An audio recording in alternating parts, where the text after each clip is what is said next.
The time is ticking, and there have so far been 3 Brexit deals, flat out rejected by Parliament. So the question is, why is everyone so hopeful for Boris Johnson's new Brexit deal that will finally not only change the course of Brexit, but British history? Historic agreement they hope will usher in a new era for the island. Of my predecessor, her deep sense. Me too. I'd rather be dead in a ditch.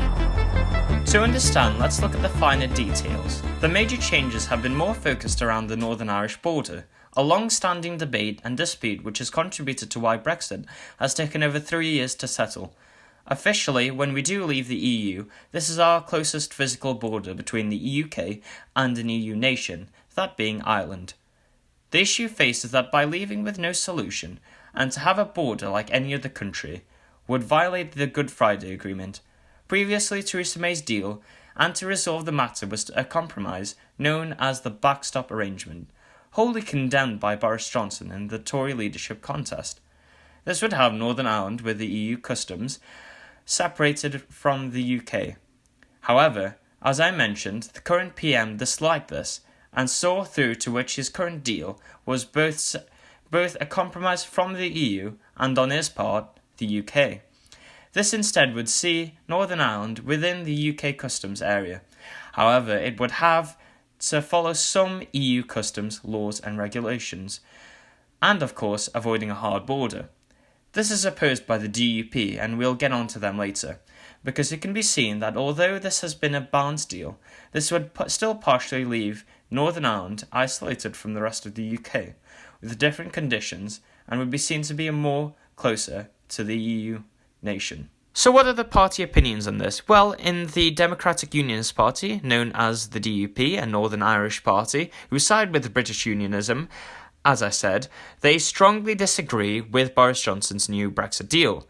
Labour mostly believe that going ahead with Boris Johnson's Brexit deal would lead to deregulation, separation from Northern Ireland, and a sell-off of UK assets to American businesses. The SNP and Lib Dems have, of course, rejected the deal, and their MPs would vote down the deal. Moving on to talking about the votes in Parliament and how this would play out today. For this deal to get through, Boris Johnson would need 320 votes in Parliament to get in his favour. So far, he has had 277 loyal Tory MPs. This is obviously not enough for the deal to get through. So he also needs 21 independent former Tory rebels to join in, and as well as to swing over from the opposition some 22 Labour MPs to back his deal and rebel against Corbyn's idea to push ahead against Boris Johnson's deal.